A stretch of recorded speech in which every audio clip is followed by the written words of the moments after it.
कटाह संभ्रम भ्रमन्निलिम्प निर्झरि विलोल वीचि वल्लरी विराजमान मूर्धनि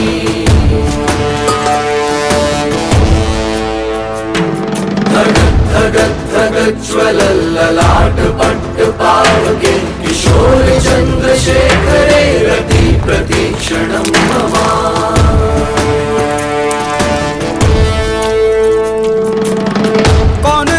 कौन है वो कहाँ से वो आया, चारों दिशाओं में तेज सा वो छाया, उसकी भुजाएं बदलें कथाएं, भागीरथी तेरी तरफ शिव जी चले, देख जरा ये विचित्र माया।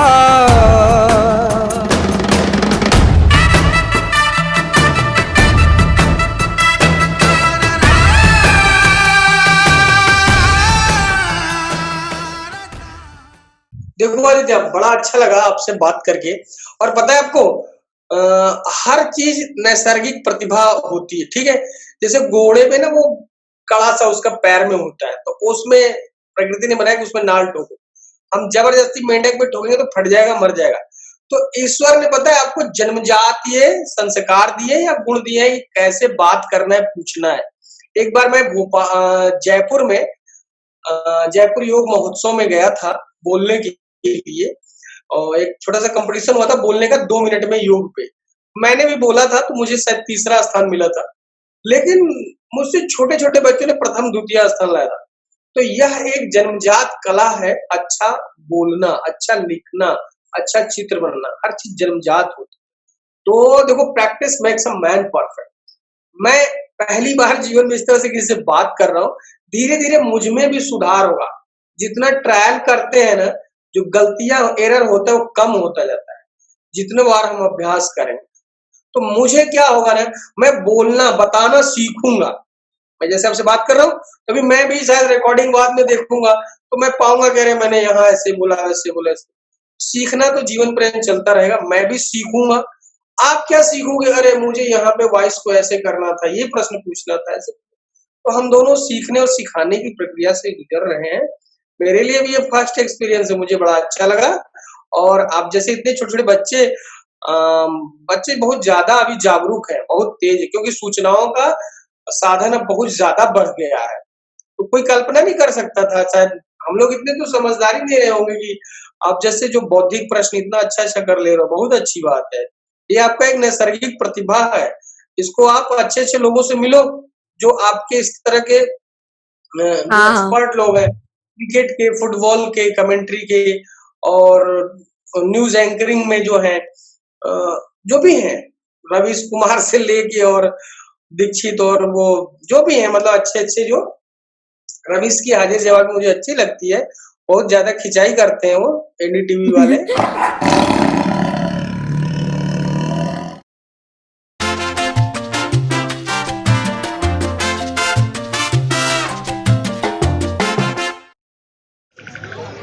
मित्रों, आपको सेवा का अवसर मिले, यह बड़ा ही सौभाग्य की बात है, और बेटियों की सेवा से जुड़ने का अवसर मिले, यह परम सौभाग्य की बात है।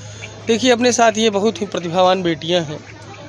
ये मानसी है, ये रिया है, ये संजना है, शिवानी है, ये तो इंटरनेशनल ट्रेनर हो गई है, दीपा है, साक्षी, संजना, अद्भुत प्रतिभा है इन बच्चों में, बेहतरीन, एक से। Hello, my friends. I welcome you to yet another episode of Aditya Talks, and today we are going to talk to a very interesting person, and he is Mr. Abhishek Pandey. And well, he is a person who is the Santa Claus for those children who do not have the privilege of having a Santa Claus. So he's a very good person, and instead of gifts, he gives a skill to each child, and he teaches them yoga, he gives them values, and so that they can achieve success in life. So now let's welcome Mr. Abhishek Pandey to Aditya Talks. Welcome Mr. Abhishek. And now the first question I have like for you is like, first of all, I'm very impressed with your idea of teaching yoga and giving health as a gift to others. How did this noble idea come to your mind? Were you inspired by an accident, like incident, or it just happened?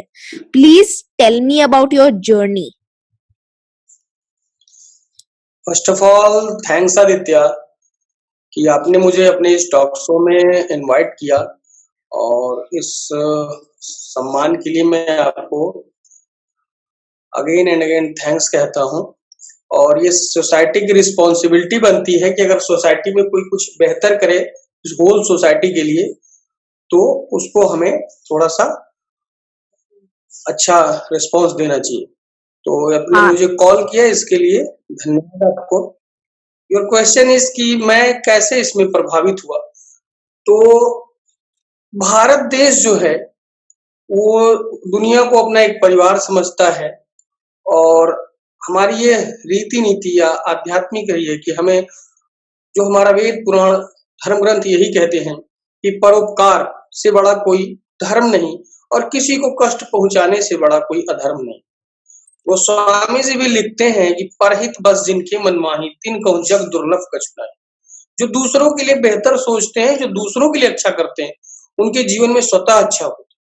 तो स्वामी जी देखो और लिखते हैं कि किसी का जरूरतमंद की, किसी प्रतिभावान की मदद करने से बड़ा कोई है नहीं धर्म इस दुनिया में, और किसी को कष्ट देने से बड़ा कोई दुख नहीं।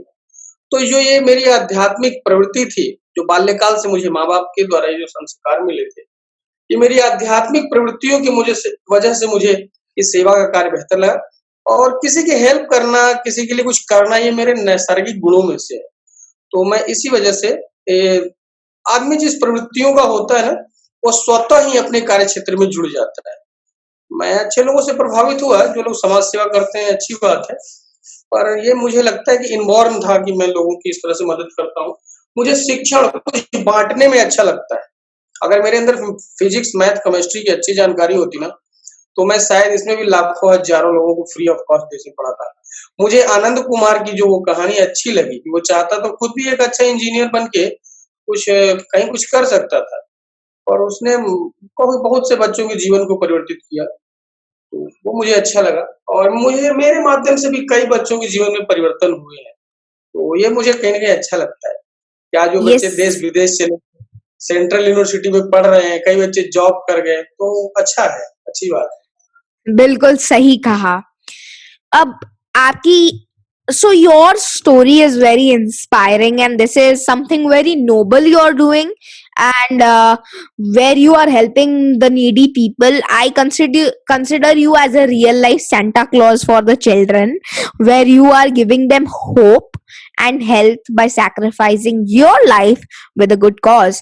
And now, can you please advise us about your long term mission, and how do you plan to assist more children? रित्या मेरा एक प्लान है कि हम इसको फ्यूचर में बनारस में हर पार्क या गंगा किनारे, अभी तो हम 2 घाटों पे इसको करते हैं, बट यहाँ 80-90 घाट हैं, वहां पे मतलब इसको किया जाए। और देखें तो जैसे हमारा आध्यात्मिक है ना कि धर्म अर्थ काम मोक्ष, यानी कि जो कुछ सब कुछ प्राप्त करते हुए संपन्न होना। तो सामाजिक मोक्ष क्या है? इस देश का सबसे बड़ा है भाई राष्ट्रपति द्वारा सम्मानित होना। ये मुझे लगता है कि हाँ। सामाजिक मोक्ष के बराबर। तो कुछ ऐसा करना ना जिससे देश दुनिया आपको जाने। तो एक जर्मनी के एक शारीरिक शिक्षा के विद्वान थे, उन्होंने जर्मनी में एक ऐसा ही आंदोलन शुरू किया था, टर्न वेरियन। वहां पे एक उन्होंने व्यायामशाला खोला था, जहां की युवाओं को उन्होंने डम्बल और वो जो भी इक्विपमेंट थे देसी, उनके माध्यम से वो युवा व्यायाम करते थे। जो इधर उधर घूमते थे उनको उन्होंने इकट्ठा करके व्यायाम सिखाया। तो वहां का जो शासक नाजी था ना, वहां के लोगों को पता चला कि एक आदमी जो है ना, वो अनलीगली बहुत से लोगों को इकट्ठा करके कुछ सिखा रहा है। तो उसको उन्होंने वहां जेल में डाल दिया। पर उसने ना एक ऐसी लहर चलाई थी कि व्यायाम की, कि वहां जर्मनी के युवाओं में वो लहर चल गई, और 10-11 साल में वहां पे लगभग 1100 वहां व्यायामशाला खुल गए। तो फिर उन लोगों को पता चला कि अरे ये कहाँ से ओरिजिन हुआ था ये व्यायामशाला का। तो पता चला कि वो एक आदमी था मार्क स्पीच, उसने ही दिया था। तो लोगों ने पता किया यार वो गया कहाँ? तो पता लगा कि उसको जेल में डाल दिया गया। फिर उन्होंने सरकार ने, नाज़ी ने अपनी गलती मानी, उनको वापस निकाला और उनको उस देश का, जर्मनी का सबसे अच्छा अवार्ड, सिविलियन अवार्ड दिया। तो मुझे लगता है कि मेरा भी इस तरह का एक प्लान है कि भाई काशी में मतलब एक पूरी घाटों पे हर जगह योग योग हो, बच्चे देश-विदेश जाएँ, मतलब समाज में सकारात्मक माहौल बने। जो नेगेटिव, बहुत से लोगों में बहुत सी अच्छी प्रतिभा होती है, बट वो बेहतर सोसाइटी न मिलने की वजह से वो रॉन्ग डायरेक्शन में चले जाते हैं। तो अपने से हाँ जितना संभव हो, हमको हर किसी को एक राइट डायरेक्ट मार्ग। बहुत से लोग अच्छे प्रतिभावान बच्चे, अच्छे भटक के गलत रास्तों में चले। ये मेरा 10-11 साल का टीचिंग एक्सपीरियंस है आदित्य। हाँ, तो ये बहुत ही, ये आपने बिल्कुल सही कहा। नाउ अब आप, अब लाइक आपने अब तक आपने क्या इम्पैक्ट किया है? Like what kind of impact have you made till date? How long have you been doing this, and did any of your students win any awards? Please advise how students have benefited from your work. देखिए, देखो मैंने कहा ना कि जो ईश्वर अंश जीव अविनाशी, हम सब में क्या है ना, ईश्वर का एक अंश है, आत्मा है ना, आत्मा परमात्मा मिल जाती है, यही तो योग है। हम उसी के एक पार्ट है ना, गॉड हाँ पार्टिकल्स। इसके लिए एक व्यक्ति को नोबेल अवार्ड भी मिला कि सब में पावर है। तो सबके अंदर पावर है। और अयोग्य पुरुषो नास्ति योजकस्तस्त्र दुर्लभ, ऐसा कहते हैं कि कोई बेकार नहीं है, बस उसको सही से बताने की जरूरत है कि तुम्हारे में ये प्रतिभा है। तो मेरा भी यही काम है, मतलब जो मुझे आसपास इधर उधर जहां कहीं भी प्रतिभावान बच्चे दिखते हैं, मैं उनको सलाह देता हूँ अकॉर्डिंग टू उनकी बॉडी फिजिक और अकॉर्डिंग टू उनकी जो भी एक्टिविटी है कि उनको किस रास्ते पे जाना चाहिए, किस दौर में। या मैं खेल का जानकार हूं तो उनको मैं खेल से ही जोड़ता हूँ। इस तरह से बहुत से बच्चे हैं जिनको मैंने जोड़ा। तो अभी कुछ दिनों पूर्व एक अपना योग प्रशिक्षु था, वो उसने पूरे भारत में एक प्रतियोगिता हुई, उसमें 5वां स्थान लाया। हाँ और अपने कई बच्चे हैं जो अभी राष्ट्रीय स्तर पे बहुत अच्छा कर रहे हैं। और अभी अपने कई ऐसे बच्चे हैं जिनके अंदर टीचिंग इज एन आर्ट है। तो उन्होंने मेरे संग दूसरों को सिखाते हुए देख के इतना तेजी से सीखा कि वो देश विदेश के लोगों को 14-15 साल की एज में दे आर इंटरनेशनल ट्रेनर। और जो उनके ट्रेनीज हैं जिनको वो सिखाते हैं, तो वो कहते हैं कि भाई अद्भुत है, ये 14-15 साल के बच्चे इतना बढ़िया टीचिंग कर लेंगे, आई कांट बिलीव। तो ये स्पिरिचुअल पावर है कि आपको कैसे कितनी मतलब शक्तियों से अपने शिष्यों की शक्तियों में समाहित कर देना अपने गुणों को। यही योग है, यही आध्यात्म है, यही वेव है, मुझे लगता है। तो ऐसे बहुत से आपको बच्चों का कितनी अच्छा भी काम। आपको कितनी संतुष्टि मिलती होगी जब आप देखते होगे कि हाँ, मैंने उस बच्चे को पढ़ाया था और अब वो देखो कितनी ऊंचाइयों तक पहुंच गया है, और फिर आपको कितना खुशी मिलती होगी अंदर ही अंदर। चाहे आपने अपनी जिंदगी में लोगों को मदद करा, बहुत मदद किया, आपने कुछ नहीं किया अपने लिए, लेकिन जब आप क्या कहते हैं, जब वो इंसान जिसको आपने मदद की, जब वो आगे बढ़ता है, तब आपको बहुत खुशी मिलती है। और वो एक खुशी इतनी कीमती होती है कि आप अपनी पूरी जिंदगी भर डाल सकते हो लोगों की मदद करने के लिए। तो ये बहुत ही इम्पोर्टेंट होता है कि हम लोगों की मदद करें, और ये आपने बिल्कुल ही सही बोला। तो अब now, so you are like, आप मैं एक बहुत ही चीज नेक काम। हाँ देखो, मैंने ना देखा है ना कि जिन लड़कों को जो रूरल एरिया है, पिछड़े हुए जो स्लम एरिया है, या जो सोसाइटी मतलब जो उतनी एडवांस है, वहां के बच्चों को अंग्रेजी तो छोड़ो, शुद्ध हिंदी के शब्द नहीं आते बोले। और वो बच्चा 2 साल में अंग्रेजी बोलने लगे। वो बच्ची, वो लड़की जो खड़ी बोली, जैसे वी आर टॉकिंग ना, मतलब खड़ी बोली हिंदी बात करें, वो इस तरह की लैंग्वेज को भी नहीं बोल रहा है। और आप देखो कि वो बच्चा 1-2 साल में मतलब अंग्रेजी में बोल के लोगों को टीच कर रहा है, इंटरनेशनल फॉरेनर को। तो मतलब क्या, मतलब आनंद भी है और अद्भुत भी है, मेरे ख्याल से चमत्कार है ये। हाँ, बिल्कुल सही। तो अब आप अब आप मेरे को बताओ कि आपने ये क्या क्या चैलेंजेस फेस किए इन बच्चों को मदद करने में, उनको आगे बढ़ाने में। आपने क्या क्या चैलेंजेस फेस किए अब तक? हाँ आदित्य, सोसाइटी में देखो पॉजिटिव भी है निगेटिव भी है। तो निगेटिव लोग भी मतलब आते हैं, वो स्वतः ही निगेटिविटी आ जाती है और वो तरह तरह की बच्चों में बातें भरते हैं कि लाइफ नहीं है, ये नहीं है। मुझे भी तरह तरह की बातें बताएंगे, आप अपना लाइफ इसमें बर्बाद कर रहे हो, अपने लिए कर लो, बिजनेस कर लो, ये कर लो, वो कर लो। वो मुझे हमेशा मतलब करोड़पति बनने के सपने दिखाते रहेंगे, बड़े आदमी बनने के सपने दिखाते रहेंगे। और कई ऐसे भी आएंगे, वो बोलेंगे कि अरे तुम्हारे इस फ्री के काम से हमारा जो पैसे जो जो काम हम पैसे लेके कर रहे हैं, योग सिखाना, वो तुम इधर फ्री में कर रहे हो, तो हमारा जो है वो सब प्रभावित हो रहा है। आप हमारे लिए एक नेगेटिव कैरेक्टर बन रहे हो। तो सोसाइटी से नेगेटिव लोग भी आते हैं, बट ये है कि आप लगे रहो तो ईश्वर भी आपकी मदद करता है और वो कहीं न कहीं से आप जैसे अच्छे लोगों को भेजता है, जो इस तरह की बातचीत करके हमें प्रोत्साहित करते हैं कि और अच्छा करो। तो आज आदित्य है, कल बीबीसी लंदन होगा, आकाशवाणी होगा और हो सकता है आदित्य ही कभी बहुत ऊपर जाए, तो याद करें कि भाई चलो बीबीसी की तरफ से या आकाशवाणी की तरफ से आदित्य फिर से बात करे। तो चैलेंजेस तो बहुत हैं, बट उनको मैं मेरी एक आदत है, मैं ध्यान ही नहीं देता। मुझे एक ही वो लगा पड़ा है, यही करना है, तो मैं उसी तरफ कंटिन्यू हूँ। और बच्चों में ये योग ऐसा मैंने जो गेम चुना है ना, इसमें ना हमें बहुत अच्छे प्ले फील्ड की जरूरत है, ना ही बहुत अच्छे स्पोर्ट्स इक्विपमेंट की जरूरत है, और हाँ, ना ही बहुत स्पोर्ट्स ड्रेस और कॉस्ट्यूम की जरूरत है। इसमें आपका शरीर ही आपका सब कुछ है। ये अद्भुत मतलब गेम है, तो मानो हाँ। इसको आप। सरकार ने इसको खेल भी बोल दिया, तो बहुत ज्यादा प्रॉब्लम नहीं है इसमें। हाँ, बच्चों को मोटिवेट करना होता है, ये है थोड़ा-सा, उनको समझाना पड़ता है कि भई आप आओ, इसमें आपका फ्यूचर अच्छा है, बेहतर है। तो ये चैलेंजेस अभी आपने अभी तक फेस किए हैं। So now please tell us about the challenges which you foresee in the future. ऐसे चैलेंजेस जो आप देखते हो कि आपको आगे जाके आप पे आ सकते हैं। अभी तो ऐसा कुछ नहीं लग रहा है, लेकिन आगे के चैलेंजेस ये हैं कि शायद उतना मेरे पास अब बहुत ज़्यादा स्टूडेंट हो जाएँगे या बहुत ज़्यादा इस चीज़ को हम अगर बहुत से घाटों पे यहाँ-वहाँ फैला देंगे, तो मुझे लगता है कि इसको ऑब्ज़र्व करना पड़ेगा मुझे और इसमें टाइम देना पड़ेगा। अभी मैं सिर्फ़ 2 घंटे सुबह, 2 घंटे शाम इतना ही टाइम दे पाता हूँ। लेकिन अगर मैं इसको और बृहद और बड़े रूप में देखना चाहूँगा, तो मुझे इसके लिए और समय देना होगा।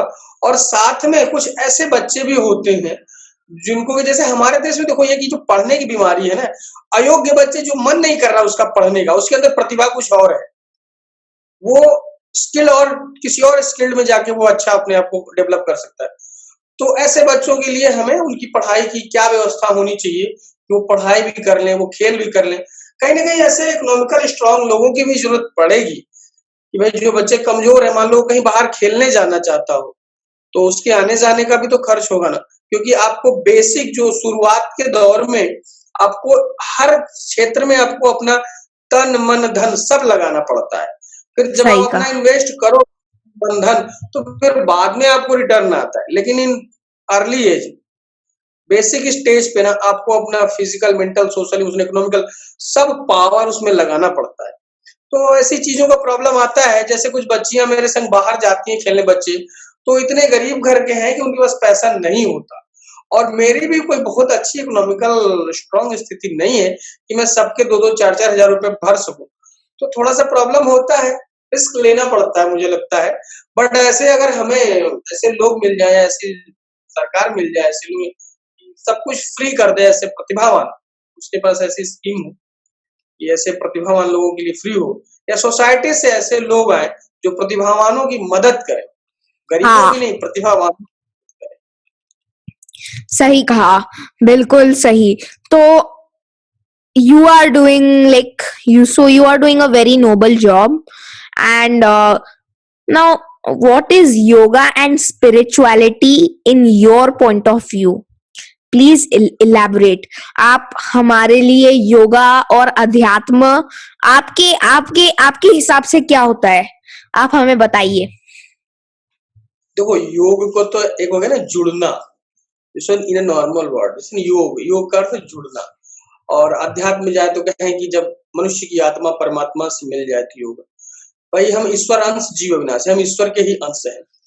हम इस धरती पे आते हैं और माया मोह के चक्कर में फंस के, हमारी जो बेसिक प्रवृत्ति है ना ईश्वर इंसानों की, वो है खुश रहना। हम नैसर्गिक रूप से सिर्फ खुश रहना ही चाहते हैं। हमारे जीवन हाँ के जितने भी है ना, हमको सिर्फ खुश रहना अच्छा लगता है। दुख के 2 पल भी हम बर्दाश्त नहीं कर पाते। लेकिन होता क्या है, हमें दुख पसंद नहीं है, बट हम इस माया जाल में फंस फंस के मतलब अपने आसपास दुखों का माया रच लेते हैं। हम दुखों के कई कारण बना लेते हैं।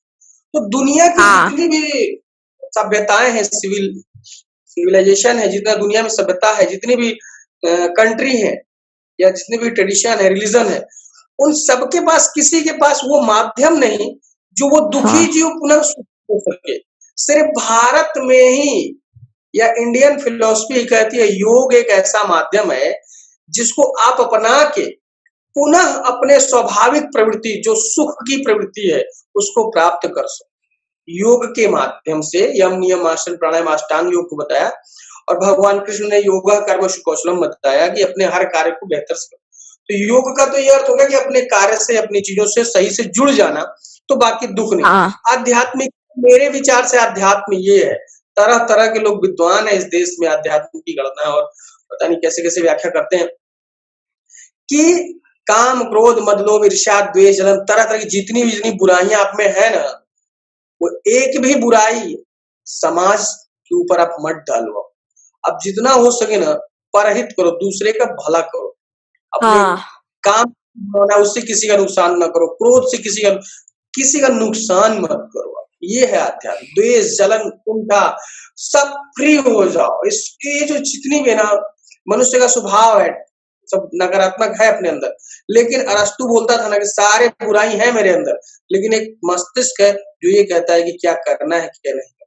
तो अध्यात्म का मेरे विचार से अर्थ है ना कि ठीक है समस्त बुराइयां भरी हुई है अंदर, लेकिन उस पर नियंत्रण करो। हाँ यही योग है कि जुड़ो, सबसे जुड़ो, किसी से नफरत नहीं करो, किसी से द्वेष नहीं करो, किसी से जलन नहीं करो, संभव हो सके तो सबकी मदद करो।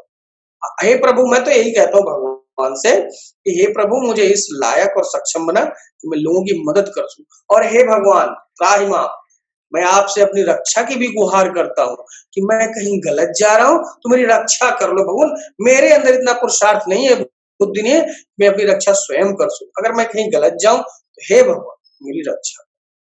ये मैं कहता हूं। ये हम सब लोगों को भगवान से मांगना चाहिए कि हम लोग और लोगों की मदद कर सके, और हम लोगों को मदद करने से बहुत सारी चीजें मिलती हैं। और आपका अध्यात्म और योग का वर्जन जो है मुझे बहुत ही अच्छा लगा। और अब जो आपका वर्जन था वो मेरा हो गया है, क्योंकि मेरे को भी वो बहुत अच्छा लगा। तो अब so now please advise what is more important, doing yoga only or doing yoga becoming complete and then contributing to the society at large? Should yoga be only limited to physical activities or should be extended to external spiritual work, like assisting the world? मतलब कि मतलब हम लोगों को योगा ही करना चाहिए, मतलब योगा ही करना चाहिए और योगा करना चाहिए, मतलब हम लोगों को कंप्लीट बनना चाहिए, या हम लोगों को सोसाइटी को कंट्रीब्यूट करना चाहिए क्या? तो क्या ये योगा को ओनली फिजिकल एक्टिविटी तक हम लोग लिमिट करें या उसे और भी चीजों जैसा बना दे?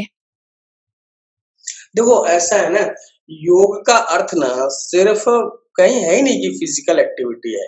अब अगर श्रीमद् भगवत गीता देखें तो भगवान ने कहा कि योगा कर्मसु कौशलम। भगवान ने कहा कि जो भी कर रहे हो ना उसको पूरी तन्मयता, उसको पूरी लगनशीलता, उसको पूरे लगन के साथ करो, उसको पूरे अपना यही कर्म समझ के उसको कर्म करो। योग का तो उसमें एक पार्ट है ना कि स्वस्थ शरीर में स्वस्थ मस्तिष्क का वास होता है। उसमें यम नियम, यम जो है ना क्या है, वो इंटरनल डिसिप्लिन, नियम एक्सटर्नल। फिर उसके बाद क्या है, जैसे यम क्या है, पहले तो आपको इंटरनली कहना होगा नहीं मैं एक्सरसाइज करूंगा, ठीक है करूंगा करूंगा। फिर नियम क्या होगा, सुबह उठोगे बढ़िया से फ्रेश होगे ना, तभी तुम कुछ कर पाओगे, फ्रेश नहीं होगे तो नहीं कर पाओगे। तो तुमने इंटरनली नियम ही हो गया, फ्रेश हो गया। फिर उसके बाद आप आए आसन करें। तो जब आसन, शरीर माध्यम खलु धर्म साधन, अगर आपका स्वस्थ है शरीर, if you are fit so you can do anything. जो फिट है सो हिट है, अभी सरकार ने भी कहा और दुनिया के कई देशों का भी ये नारा है कि आपको फिट होना जरूरी। तो स्वस्थ होना, तंदुरुस्त होना वो बेहतर चीज है, बट योग जो है ना वो बहुत कुछ है। वो सिर्फ हमारे स्वास्थ्य या मस्कुलर हो जाने से संबंधित नहीं है, या स्लिम ट्रिम हो जाए, एकदम बाइसेप ट्राइसेप हो जाए, सिक्स पैक हो जाए और तरह तरह के शरीर तोड़ों के आसन कर लें, उससे संबंधित नहीं है। योग तो एक जीवन दर्शन है, या एक जीवन जीने की कला है, जिसमें मैंने कहा ना कि जहाँ पे नकारात्मक बुराइयों, ईर्ष्या, द्वेष, जलन, वो सारे कुंठा, सब चीजों के लिए कम स्थान हो, जहाँ प्रेम, सौहार्द, मोहब्बत, एक दूसरे के प्रति भाईचारा, एक दूसरे का निर्माण, ये ज्यादा चीज हो। फिजिकल तो वो तो स्पोर्ट्स कर लिया हो गया, उसका एक पार्ट है, मतलब physical activity. But physical activity इसलिए है कि जब आप फिजिकली स्वस्थ रहोगे ना, तो आप अच्छा सोचोगे। जब तक आप फिट नहीं हो ना, कुछ भी कर ही नहीं सकते, क्योंकि जब बीमार रहोगे तो आप सोसाइटी को क्या दोगे। विवेकानंद जी क्या कहते थे कि बालक को जाके मंदिर में घंटी नहीं बजाना है, जाके प्ले फील्ड पे फुटबॉल खेलें, क्योंकि एक स्वस्थ और बलवान व्यक्ति ही घर, परिवार, समाज, देश सबको बलवान बनाएगा, सबको सशक्त और मजबूत बनाएगा। बट हम इसका मतलब ये नहीं कहते कि जो फिजिकली फिट है या फिजिकल एक्टिविटी कर वही योग से जुड़े योगी है। योग पूरा बहुत हमारा सारा कार्य योग है। आपसे हमारी जो बातचीत हो रही है, इसमें जो कनेक्टिविटी है, मोहब्बत है, प्यार है, ये भी तो जुड़ने की कला है। आप इतने अच्छे, इतनी छोटी उम्र में इतना अच्छा आप बोल रहे हो यार, आप कहीं तक कितना अच्छा कर्म कर योगा, कर्म से कौशल, कितना आपको मोहब्बत है अपने कार्य से। जैसे देखो आपको इंटरव्यू लेने में मोहब्बत है, तो मुझे इधर से ज्ञान देने में मोहब्बत है, ये भी योग ही है, ये सब योग है।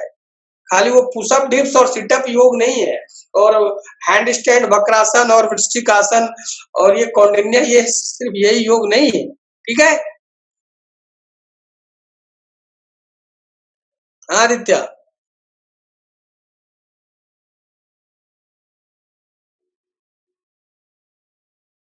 आदित्य आपकी आवाज नहीं आ रही। मेरे को लगता है कि आप क्या कहते हैं, आप जो कह रहे हो कि योग का मतलब ये है कि आप क्या कहते हैं दुनिया के लिए अच्छा करो, आप दुनिया के लिए अच्छा करो, आप अपनी क्या कहते हैं आप फिट रहो और अपने काम से प्यार रखो, ये ही योग होता है। मेरे को आपके हिसाब से यही लग रहा है, जो मेरे को समझ आया। सही, आप अपना कार्य समय पे करेंगे, सही से करेंगे तो वो हो गया आपका। अगर एक गृहिणी है, वो अपने घर का सारा काम करे, सफाई को जो उसके लिए बना है, वो उसका योग हो गया। और मान लो हम है, जैसे मैं टीचर हूँ, तो मेरा टीचर का क्या काम है, सुबह उठना है, बच्चों को सिखाना, मैं अपना ये सब काम कर रहा हूँ, तो मैं भी योगी हूँ यार। मैंने क्या दाढ़ी वाड़ी नहीं बढ़ा रखा है, झोटा वोटा नहीं रखा है, तो मैं क्या मतलब क्या योगी नहीं हूँ क्या? या मैंने कितने हाँ झोटा वोटा बढ़ा, वो बाल वाल रख के पाखंडियों को देखे मैंने बहुत से ऐसे।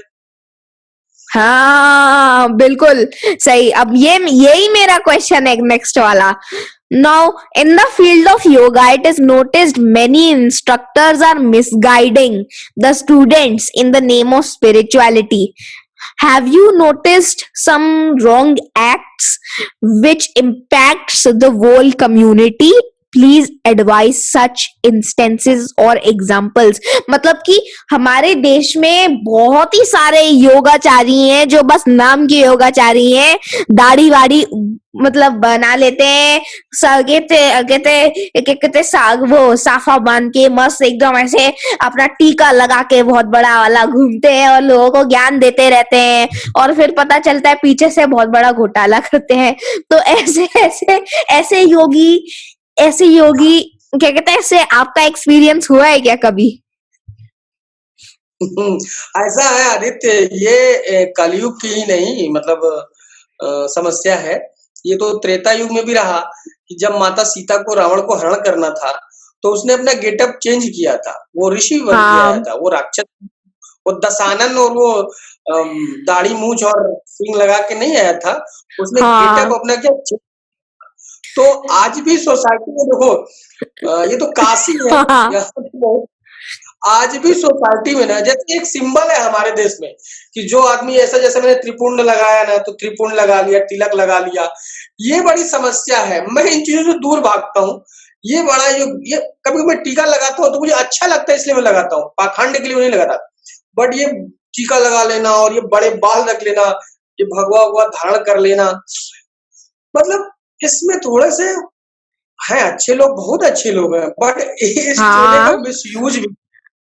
आपको पता है हाँ रावण जब जैसे। मुंबई में जब हुआ था ना, मुंबई का अटैक हुआ था ना जो 26/11, हाँ तो उसमें देखो जो वो कसाब वगैरह जितने आए थे ना, उन्होंने मतलब हाथ में मौली रक्षा सूत्र बांधा होना था। मतलब ये जो प्रतीक है ना, जो भगवा और ये सब चीज, वस्त्र, टीका, ये हमारी सदियों से आई परंपरा की अच्छे लोगों का है, ये पोशाक अच्छे लोगों का है। और लेकिन इस हाँ पोशाक में मतलब जिनका पोशाक तो चरित्र, कोई भी धारण कर सकता है। हाँ वो कर सकता है, बट है इस क्षेत्र में है, मतलब निगेटिव भी है। बहुत सी घटनाएं मिलती हैं, आपने समाज में देखी तो रहे हो, इसके पीछे कितना लाखों करोड़ों अरबों का व्यापार है। और इसमें उन लोगों से ज्यादा जिम्मेदार वो लोग हैं जो आंख मूंद के उस रास्ते पे चले जाते हैं। जबकि हमारे हाँ देश में आदित्य, दुनिया का सबसे शोधित और सत्यापित ग्रंथ रामचरितमानस है। दुनिया का सबसे पुराना वो वेद, वेदांत, दर्शन, श्रीमद् भगवत गीता, इतने अच्छे अच्छे ग्रंथ हैं, पुराण हैं। वो उनको छोड़ के, भगवान राम को छोड़ के, परम ब्रह्म श्री कृष्ण को छोड़ के, जिन्होंने कह दिया सब कुछ मैं हूं, मेरी शरण में आओ सब माफ, उनको छोड़ के पता नहीं है क्यों बाबाओं के पैर पकड़ते हैं, इनसे कान फुकवाते हैं, पता नहीं क्या क्या, ये सही क्यों कहा। ऐसा, तरह तरह की तो परीक्षा क्या हाँ रहेगा। ये तो आपने बिल्कुल सही कहा। अब आप बताइए, लोग तो ऐसे होते ही है, चाहे अपन कितनी भी कोशिश कर ले, ये देश बदलने नहीं वाला है ना। ये देश की मर्जी है, लोगों की मर्जी है, वो बदलेगी नहीं बदले। तो अब आप ये बताइए कि हम लोग अपने ऊपर ले लेते हैं कि हमें कैसा पता चलेगा कि ये इंसान उल्लू बना रहा है, चूना लगा रहा है, या फिर वो इंसान सच में अच्छा योगी है, वो सिखाना चाहता है, लोगों की मदद करना चाहता है।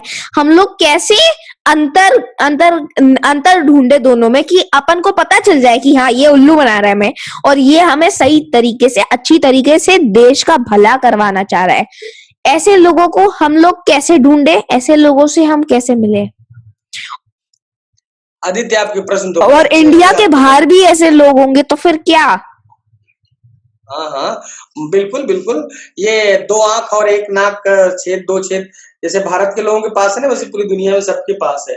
तो अच्छे बुरे सारे वर्ल्ड में हैं, बहुत अच्छा। और आप हाँ प्रश्न बड़ा अच्छा, अच्छी बात है, प्रश्न अच्छा पूछ रहे हो। देखो मैं एक चीज ये मानता हूँ ना, practical is better than theory, ठीक है। तो हाँ क्या बुरा है, ये थ्योरी करके नहीं पता चलेगा। आप किसी के सानिध्य में जाओ और समझो प्रैक्टिकल क्या अनुभव हुआ, उस अनुभव के आधार पे अब आपको ही निर्णय लेना पड़ेगा कि क्या सत्य है क्या असत्य है। पर इसमें भी बड़ा कंफ्यूजन है, आपने सत्य जाना ही नहीं है तो असत्य को ही जानोगे कि यही सत्य होता है।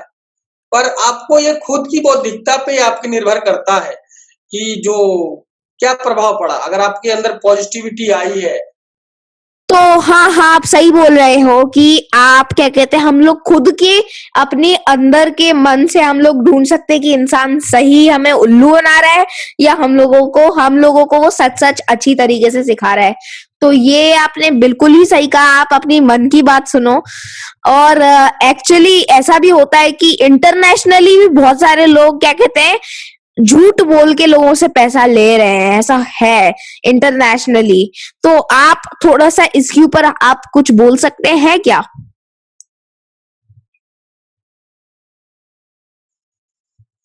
देखो मैंने कहा कि शुरू से ही पॉजिटिव और निगेटिव हर तरह के लोग हैं। ये तो चलता रहेगा ना समाज में कि भाई अच्छे लोग हैं तो बुरे लोग भी हैं। और हर क्षेत्र में है, शिक्षा के क्षेत्र में भी है, योग के क्षेत्र में भी है। हो सकता है ऐसे लोग हैं, बट जो गलत है वो लंबा नहीं चलता है, उसका कभी ना कभी तो सच्चाई उसके हाँ, सामने आ ही जाती है, बट जो गलत है वो कुछ दिनों तक चलता है, क्योंकि सत्य की विजय होती है। जो सत्य है वही सनातन है, वही लंबा है। झूठ और रॉन्ग तो इसकी लाइफ छोटी सी है, कभी ना कभी इसको एंड होना ही है।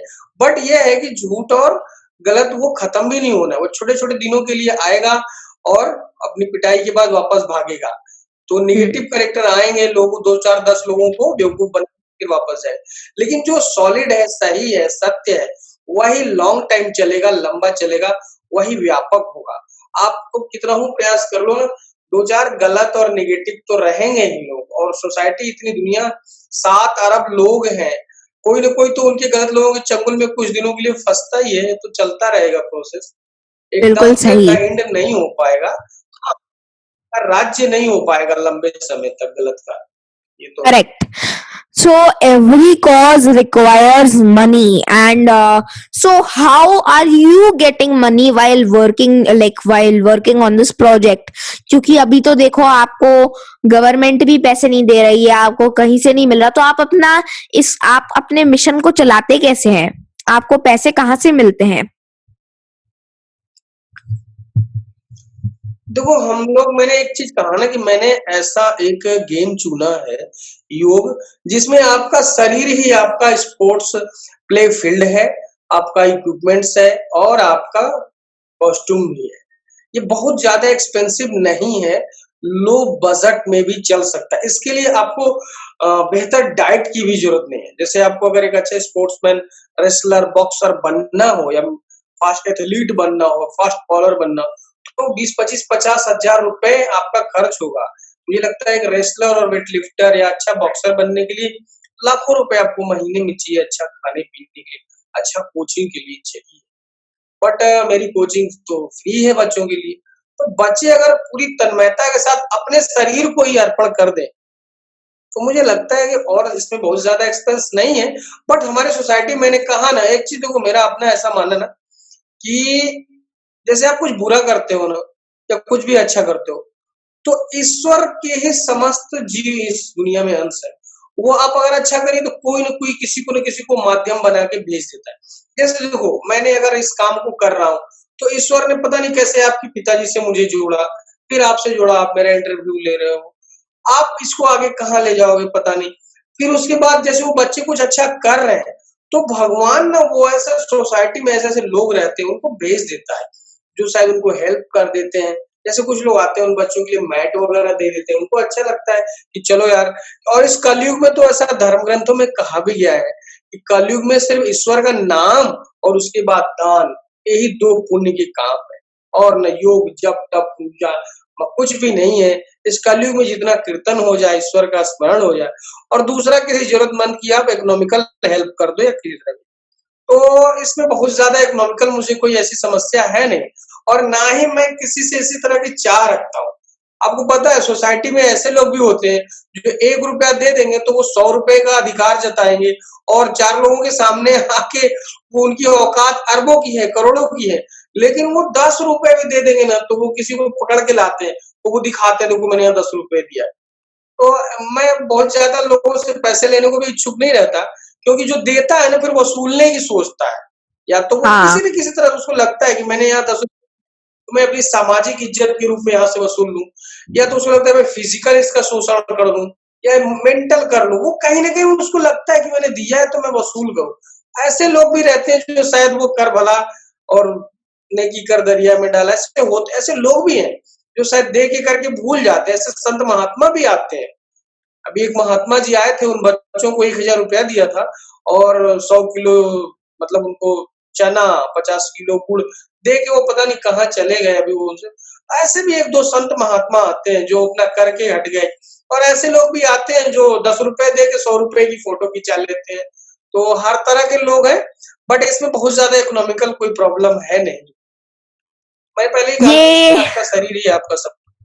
हाँ, और अगर आप कोई अच्छा भला का काम कर रहे हो तो भगवान भी आपकी मदद करता ही है।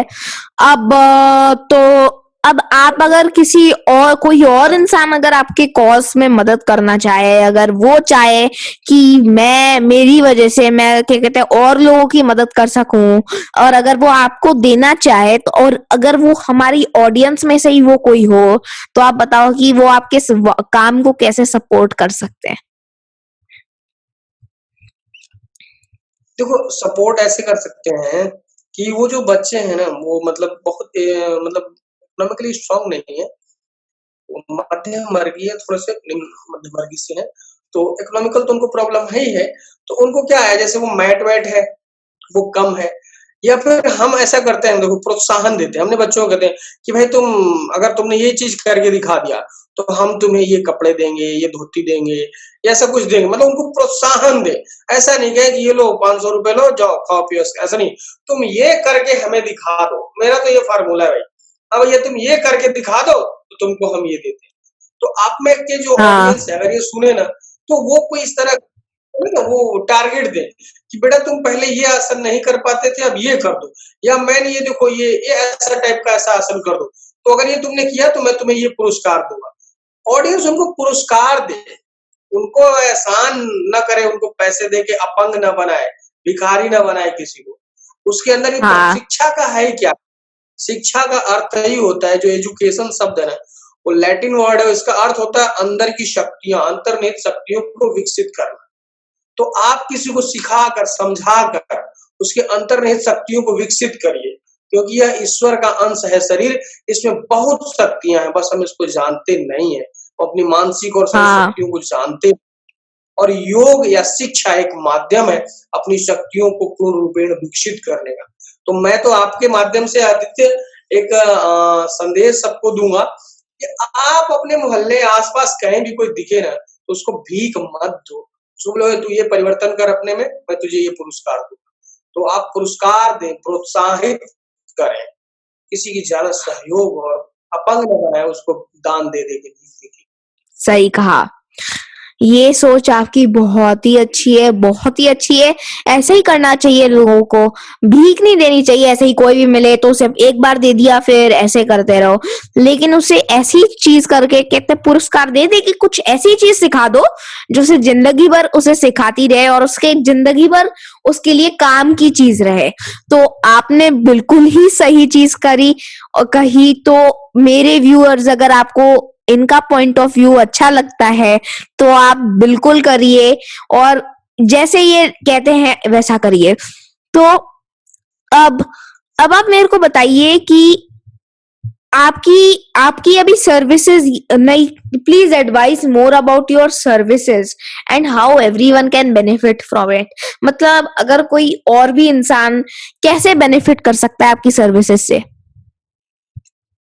देखो ऐसा है आदित्य, मैंने फिजिकल एजुकेशन में मास्टर ऑफ फिजिकल की पढ़ाई भी पढ़ी है, और पिछले 20 सालों से मैं फिजिकल एक्टिविटी से जुड़ा हुआ हूँ। हाँ। तो अभी जहाँ हम ऑफलाइन क्लास चलती है ना, हमारा एक फार्मूला है सिखाने का, हमने जहाँ से पढ़ा है वहां भी देखा है, और स्पोर्ट्स कल्चर जो जहाँ जहाँ जिन मित्रों के संग खेला कूदा दौड़ा, जो पढ़ाई किया, या जो कुछ भी देखा, तो हमारा जो ऑफलाइन तरीका है सिखाने का वो भी सेम है, और ऑनलाइन भी मैं देख रहा हूँ हम उसी तरह से एक पैटर्न से सिखा रहे हैं। तो आप चाहें तो ऑनलाइन भी हमसे जुड़ सकते हैं, ऑफलाइन भी हमसे जुड़ सकते हैं, और जुड़ के आप अपना स्वास्थ्य लाभ प्राप्त कर सकते हैं। और जब आप जुड़ेंगे तो आपको खुद एक अनुभव होगा क्या आप में परिवर्तन हुआ है। और जब आप कहते हैं कि law of readiness, law of effect and law of exercise, पहले तो आप तैयार होइए, ये करेंगे, और जब आप करेंगे तो आपको जब पॉजिटिव इफेक्ट आएगा तो आप उसको क्या करेंगे, कंटिन्यू करेंगे। तो हाँ। पहले आप खुद से तैयार करिए और प्रयास करिए, फिर उसको निरंतर करिए। तैयार हो जाते हैं, उसके बाद वो आपसे संपर्क कैसे करेंगे? संपर्क कैसे करेंगे आप, तो जैसे आप बताओगे तो इसमें मोबाइल नंबर दिया जाएगा, या फेसबुक, व्हाट्सएप, आजकल सोशल मीडिया हाँ। ये हमारे जीवन का एक अंग हो गया है, जो ये तो व्हाट्सएप, फिर फेसबुक, तो फिर इंस्टा। मैं आपका फेसबुक, आपका सोशल मीडिया सारी लिंक्स नीचे डाल देता हूँ आपने डिस्क्रिप्शन में, और साथ ही साथ आपका मोबाइल नंबर भी डाल दूंगा। अगर किसी को आपसे सीखना हो या आपसे बेनिफिट करना हो तो वो कर सकते हैं। और ये हम फ्री ऑफ कॉस्ट भी ऑनलाइन और ऑफलाइन दोनों सलाह हम फ्री ऑफ कॉस्ट, जो हमारा तरीका है सिखाने का, हम कोई बड़े मतलब सत्यापित बाबा तो नहीं है या गुरु तो नहीं है, बट हमारा जो भी हाँ छोटा सा फार्मूला जो अभी तक कारगर रहा, वो भी विदाउट साइड इफेक्ट। अभी तक किसी बच्चे ने या किसी ने कहा नहीं कि मैंने ये कर लिया तो मेरा ये हो गया। हाँ, वो हमारे अनुसार चलेगा तो हम कछुए की चाल से धीरे धीरे करते करते, हम ये भी नहीं करते किसी को कि तुम 1 महीने में आओ तुमको ये करा देंगे वो करा। ये निरंतर योग क्या है ना, ये अंग्रेजी दवा तो है नहीं कि दर्द हुआ तुरंत दिया सुई। ये धीरे हाँ। धीरे और असरकारी प्रभाव देता, हम्म। धीरे धीरे और असरकारी प्रभाव देने वाले जानते हैं। हम क्षण भर में क्षणिक प्रभाव दिखाने वाले, माया दिखाने वाले नहीं, चमत्कार हम नहीं कर देंगे।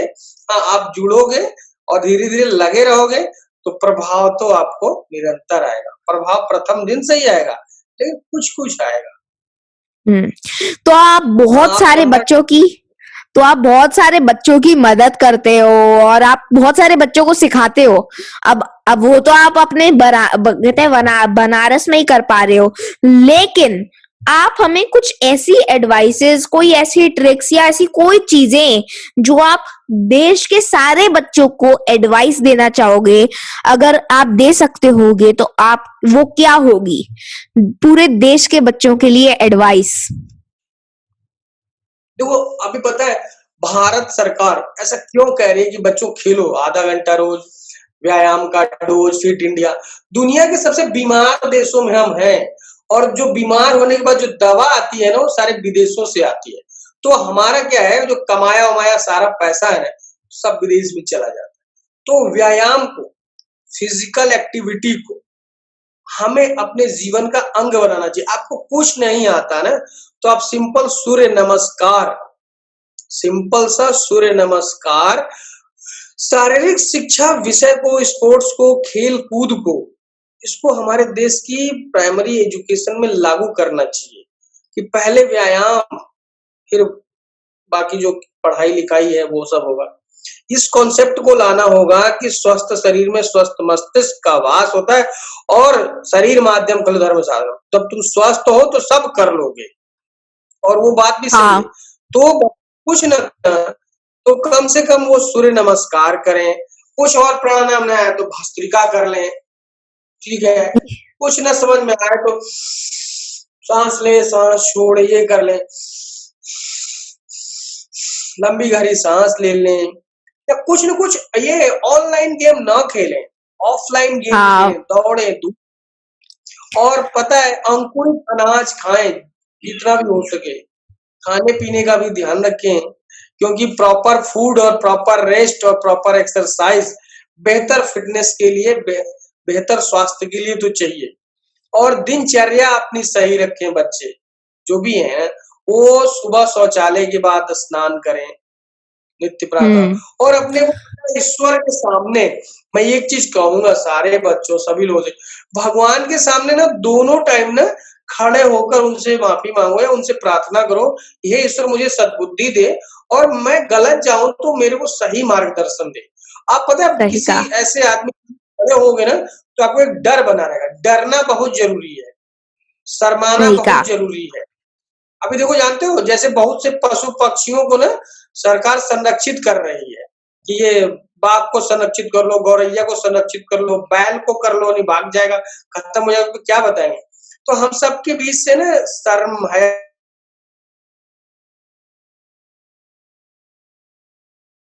बहुत प्रभावित होगा। तो यही सब बच्चों को बताना है आप सभी को, और क्या। हाँ, तो अब ये तो आपने हमें सही सही बता दिया। अब आप बताइए कि आप इतने सारे बच्चों के रोल मॉडल हैं, इतने सारे बच्चों को आप सिखाते हैं, तो आप इतने सारे बच्चों के अभी सेंटा क्लॉज हो, तो अब आप हमें बताइए कि आपके रोल मॉडल कौन है? देखो हम भारतीय ना, मुझे लगता है हम भगवान श्री राम की बात, राम मर्यादा पुरुषोत्तम भगवान राम रहे, जिन्होंने त्याग तपस्या को अपने जीवन का आधार बनाया, और परहित के लिए उन्होंने भी बहुत कुछ किया, या उनका जीवन भी परहित में रहा, समाज के रहा। उसके बाद जिस व्यक्ति से हम भारतीयों को प्रभावित होना चाहिए ना, फिजिकल मेंटल, वो थे स्वामी विवेकानंद। वो खुद भी अच्छे जोड़ी कुश्ती उस्ती लड़ते थे, और उनको देख के लगता है ना कि यार ये वाकई में बॉडी फिजिक ऐसा होना चाहिए। एक बार आप बड़े जो सेलिब्रिटी हीरो है ना, ऋतिक, सलमान, इनको देख लो, तो फिर इनके अंदर आप इनसे बात करोगे तो इनकी बहुत इंटेलेक्चुअल बातें नहीं आएंगी, दो ठो मंत्र इनको नहीं याद होगा या कुछ भी नहीं याद होगा, तो कहोगे यार ये तो फिजिकल है।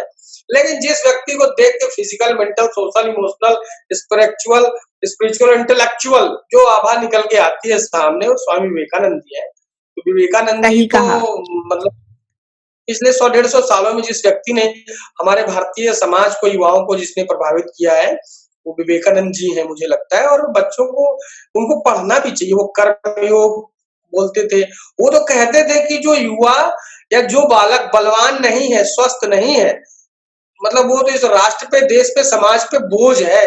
इसलिए सबसे पहला काम करो, स्वस्थ रहो भैया। स्वस्थ खाओ, हाँ, स्वस्थ पियो, करो। तो सही विवेकानंद जी कहा। की ये है ना, इसको बेसिक लेवल से पाठ्यक्रम में शामिल करना चाहिए, विवेकानंद जी के विचारों को, मेरे ख्याल से। सही कहा। अच्छा अब सब्जेक्ट बोलेगी। तो अब आप बताइए, अब ऐसे दो लोगों का नाम बताइए जिनको आप इस शो पे, जिनसे आप सीखना चाहोगे, इस शो पे आप जिससे सीखना चाहोगे, ऐसे दो लोग जिनका मैं इंटरव्यू लूं। हाँ, देखो एक तो बाबा रामदेव जी हो गए, जिन्होंने बाबा भाई रामदेव जी। योग पूरा मतलब अच्छा ग्लोबलाइज किया है, बहुत अच्छा किया है। और दूसरे लिएंडर पेस का मैं नाम लेना चाहूंगा। लिएंडर पेज। हाँ, वो पता है अगर वो 45 साल की एज में ना, वो वर्ल्ड के अभी भी बेस्ट एथलीट है। मतलब अमेजिंग, मतलब आदमी बहुत प्रतिभावान है। मतलब कितना कहा जाए उनके लिए, मेरे पास शब्द नहीं है। अभी सही। वो विश्व में सबसे ज्यादा शायद मैच जीतने खेलने वाले लॉन टेनिस के प्लेयर है, ओलंपियन मेडलिस्ट है। वो मेरे को लगता है वो 45 साल के हो गए और जबरदस्त फिटनेस है। अभी वो 15, 20, 25 साल के लड़कों के साथ और वो लॉन टेनिस मैच खेल रहे हैं। हाँ, इतना फिट रखना ना, स्मार्ट रखना ना, तो लिएंडर पेस को हमारे देश का मतलब आइकॉन मानना चाहिए यार। बेहतरीन फिटनेस है उन लोगों को, मानना पड़ेगा, बहुत अमेजिंग। हाँ। आ, ये हमारे, ये तो फिर ये बहुत ही बड़े लोग हैं। इनका इंटरव्यू लेना तो मतलब मेरे लिए ही बहुत बड़ी बात होगी। कुछ ऐसे लोग बताइए जिनका मैं इंटरव्यू ले भी सकता हूँ, क्योंकि ये लोग तो बहुत ही बड़े हैं मेरे लिए। अब इतना आप किसका इंटरव्यू लोगे आप? अब तो अपने पापा का ले लो इंटरव्यू, जो तुमको इस लायक बनाए कि तुम दूसरों का इंटरव्यू ले रहे हो, जो तुम्हारे अंदर तुम्हारे पापा का संस्कारों इंटरव्यू। को। हाँ, उनको पापा का लेना चाहता था। इंटरव्यू। पापा ने तो मेरे को, देखो, इंटरव्यूज का लेते हैं जिनसे आप सीखना चाहते हो और जिनसे आप लोगों को सिखाना चाहते हो। तो अब पापा का इंटरव्यू मैं नहीं ले सकता, क्योंकि उनने ही मुझे बनाया है, और तो अब मैं ही उनसे बनाऊं। उनकी सारी नॉलेज उनने मेरे को सिखा के, जो मैं हूँ वो उनने मुझे बनाया है, तो फिर उनका इंटरव्यू क्या लूंगा मैं? वो तो उनने तो मेरे को ही बनाया है एक तरीके से। तो इंटरव्यू तो उनका लिया जाता है जिनसे आप सीखना चाहते हैं। मेरे पापा ने तो मेरे को सिखा सिखा के अब इतना बना दिया कि उनने अपनी सारी नॉलेज मेरे को सिखा दी। तो ये तो है ही, पापा का इंटरव्यू तो मेरे को अपने लेना ही है। तो और बताइए, और कोई हो तो बहुत अच्छा होगा। देखो इंटरव्यू लेने के लिए ना, वो रेडियो जॉकी वगैरह, नावेद, और वो कौन सा है वो, एक और है ना, वो आता है वो बउआ, ऐसे लोगों के ले लो। ये भी सही अच्छे कहा। लोग हैं, हाजिर जवाब ठीक है। लोग हैं। बस हाँ। वो बुद्धिमान लोग हैं, वो बहुत अच्छी, उनके पास सेंस ऑफ ह्यूमर है उनके पास, हाँ। उनसे बात करना चाहिए। और थैंक यू, आप हमारे शो पे आए। थैंक यू, आप हमारे कहते हैं हमारे ऑडियंस के लिए आपने इतनी सारी नॉलेज शेयर करी। Thank you. आपने हमें अपना समय दिया, और अच्छी बात है। मेरी तरफ से आपको क्या कहते हैं, आपको भगवान करे कि आपका मिशन और बढ़े, और वो वाराणसी नहीं, वो पूरे देश भर में फैले, जिससे कि और बच्चे सीख सकें और क्या कहते हैं अपनी जिंदगी में कुछ पा सकें। तो ये मेरे को आपसे बहुत अच्छी सीख मिली है आज। और thank you for coming on the show. Thank you Aditya, मैं आपको पुनः एक बार धन्यवाद देना चाहूंगा कि आपने मुझे इस लायक समझा, क्योंकि मैं ये देखता हूँ आप दुनिया के बड़े-बड़े अच्छे-अच्छे लोगों का इंटरव्यू लेते हो, बड़े अच्छे अंग्रेजी बोलते हो, वो भी बोलते हैं। लेकिन शायद मुझे लगता है कि पहली बार शुद्ध हिंदी भाषी का और लोकल दूसरा है, लैंग्वेज में इस तरह दूसरा से बात। दूसरा हाँ, है। तो मुझे तो आपने ऑनर दिया ना, तो इस ऑनर के लिए आपको भी ग्रेट थैंक्स।